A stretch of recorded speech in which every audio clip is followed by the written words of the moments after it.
ಈ ಹೈಡ್ರಾಮಾ ಏನಾಯಿತು? ವಿಧಾನಸಭೆ ವಿಶೇಷ ಅಧಿವೇಶನದ ಸಂದರ್ಭದಲ್ಲಿ ಭಾಷಣ ಮಾಡದೆ ನಿರ್ಗಮಿಸಿದ ರಾಜ್ಯಪಾಲರಿಗೆ ಕಾಂಗ್ರೆಸ್ ಮುತ್ತಿಗೆಯನ್ನ ಹಾಕಿತು.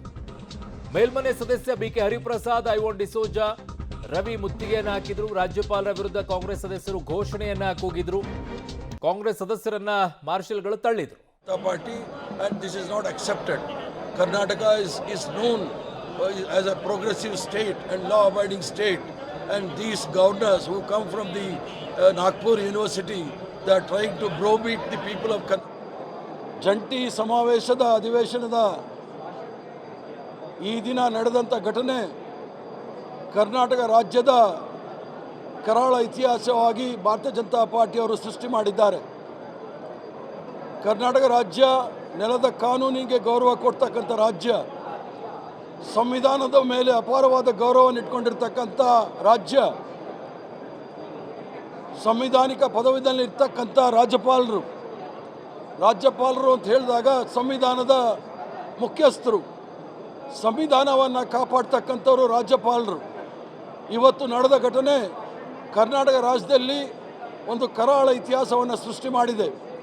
ಕರ್ನಾಟಕ ರಾಜ್ಯಕ್ಕೆ ಮಸಿಯನ್ನು ಬಳಿಲಿಕ್ಕೆ ಪ್ರಯತ್ನ ಭಾರತೀಯ ಜನತಾ ಪಾರ್ಟಿ ನೇಮಿತ ತವರ್ಚಂದ್ ಗೆಲಾಟ್ರವರು ಇವತ್ತು ಮಾಡಿರ್ತಕ್ಕಂಥದ್ದು ಕರ್ನಾಟಕ ರಾಜ್ಯದ ಜನತೆಗೆ ಅಪಮಾನವನ್ನು ಮಾಡಿರ್ತಕ್ಕಂಥದ್ದು.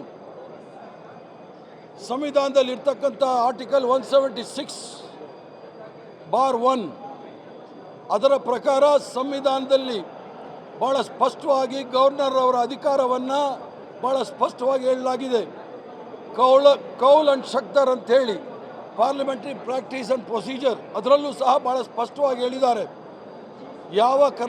ಯಾವ ಸರ್ಕಾರದ ಕ್ಯಾಬಿನೆಟ್ ತೀರ್ಮಾನ ಮಾಡಿ ಒಂದು ಸಂದೇಶವನ್ನು ಗವರ್ನರ್ ಮೂಲಕ ರಾಜ್ಯಕ್ಕೆ ಹೇಳಲಿಕ್ಕೆ ಅವರು ಮನವಿ ಮಾಡ್ತಾರೆ, ಅದನ್ನು ಅಕ್ಷರಶಃ ಅಲ್ಲಿ ಸದನದಲ್ಲಿ ಓದ್ತಕ್ಕಂಥ ಕೆಲಸ ಗವರ್ನರ್ ಮಾಡಬೇಕಾಗಿತ್ತು.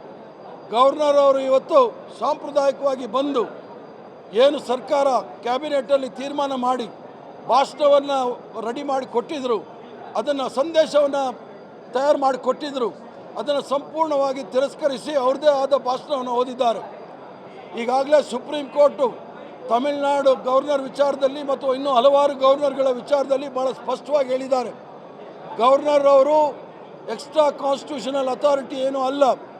ರಾಜ್ಯಪಾಲರು ಕರ್ನಾಟಕ ರಾಜ್ಯದ ಅಥವಾ ರಾಜ್ಯ ಸರ್ಕಾರದ ಕ್ಯಾಬಿನೆಟ್ ಏನು ತೀರ್ಮಾನ ತೆಗೆದುಕೊಳ್ಳುತ್ತೆ ಅದರ ಸಲಹೆ ಮೇರೆಗೆ ಅವರು ಕ್ರಮ ತೆಗೆದುಕೊಳ್ಬೋದೇ ವಿನಃ ಅವರು ಸ್ವತಃ ಯಾವುದೇ ರೀತಿಯ ಅಧಿಕಾರ ಅವ್ರಿಗಿಲ್ಲ, ಯಾವುದೇ ರೀತಿಯ ಕ್ರಮ ತೆಗೆದುಕೊಳ್ಳಿಕ್ಕೆ ಆಗೋದಿಲ್ಲ, ಅವರ ಮನಸ್ಸು ಬಂದಂಗೆ ಸ್ವೇಚ್ಛಾಚಾರವಾಗಿ ಮಾಡಲಿಕ್ಕೆ ಆಗೋದಿಲ್ಲ ಅಂತ ಭಾಳ ಸ್ಪಷ್ಟವಾಗಿ ಹೇಳಿದೆ.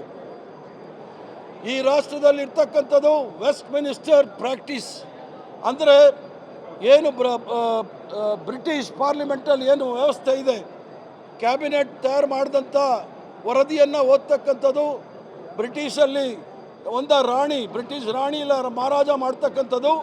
ಇದು ಪ್ರಜಾಪ್ರಭುತ್ವ ರಾಷ್ಟ್ರ ಆಗಿರೋದ್ರಿಂದ ಇಲ್ಲಿ ಗವರ್ನರು ಇಲ್ಲ ರಾಷ್ಟ್ರಪತಿಗಳು ಏನು ಕ್ಯಾಬಿನೆಟ್ ವರದಿ ಅಥವಾ ಒಂದು ವರದಿಯನ್ನು ಕೊಟ್ಟಿರ್ತಾರೆ ಅದನ್ನು ಆ ಸಂದೇಶವನ್ನು ಓದಬೇಕಾಗುತ್ತೆ, ನಾವು ಇವ್ರು ಸ್ವಂತ ಹೇಳಲಿಕ್ಕಾಗೋದಿಲ್ಲ.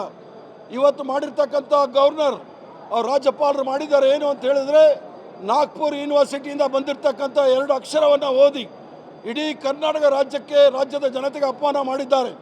ಅದರಲ್ಲಿ ನಾವು ಪ್ರತಿಭಟನೆ ಮಾಡೋ ಸಂದರ್ಭದಲ್ಲಿ ಭಾರತೀಯ ಜನತಾ ಪಾರ್ಟಿಯ ಕೆಲವು ಶಾಸಕರು ನನ್ನ ಬಟ್ಟೆಯನ್ನು ಹಿಂದೆಯಿಂದ ಹರಿದಿದ್ದಾರೆ, ಮುಂದೆ ಬರಲಿಕ್ಕೆ ಯಾರಿಗೂ ಧೈರ್ಯ ಇಲ್ಲ. ಅವ್ರಿಗೆ ರಣಹೇಡಿಗಳು, ಬ್ರಿಟಿಷರ ಬೂಟ್ ನೆಕ್ದವರು ಭಾರತೀಯ ಜನತಾ ಪಾರ್ಟಿಯವರು, RSS ಅವರು ಮುಂದೆ ಬಂದು ಹೋರಾಟ ಯಾವತ್ತೂ ಮಾಡಲಿಕ್ಕೆ ಅವ್ರಿಗೆ ಧೈರ್ಯ ಇಲ್ಲ. ಗವರ್ನರ್ ಮೂಲಕ ಕರ್ನಾಟಕ ರಾಜ್ಯದ ಹೆಸರಿಗೆ ಮಸಿ ಬಳ್ಳಲಿಕ್ಕೆ ಪ್ರಯತ್ನ ಮಾಡ್ತಾ ಇದ್ದಾರೆ. ಒಂದು ಪ್ರಗತಿಶೀಲ ರಾಜ್ಯ ಅನಿಸ್ಕೊಂಡಿರ್ತಕ್ಕಂಥದ್ದು, ಅತಿ ಹೆಚ್ಚಿನ GST ಕೊಡ್ತಕ್ಕಂಥ ರಾಜ್ಯ ಅನಿಸ್ಕೊಂಡಿರ್ತಕ್ಕಂಥದ್ದು, ಸಿಲಿಕಾನ್ ವ್ಯಾಲಿ ಅಂತ ಅನಿಸ್ಕೊಂಡಿರ್ತಕ್ಕಂಥದ್ದು, ಧರ್ಮ ನಿರಪೇಕ್ಷಿತ ರಾಜ್ಯ ಅಂತ ಅನಿಸ್ಕೊಂಡಿರೋದು, ಸರ್ವ ಜನಾಂಗದ ಶಾಂತಿಯ ತೋಟ ಅನಿಸ್ಕೊಂಡಿರ್ತಕ್ಕಂಥ ರಾಜ್ಯಕ್ಕೆ ಗವರ್ನರ್ ಅವ್ರಿಗೆ ಭಾರತೀಯ ಜನತಾ ಪಾರ್ಟಿ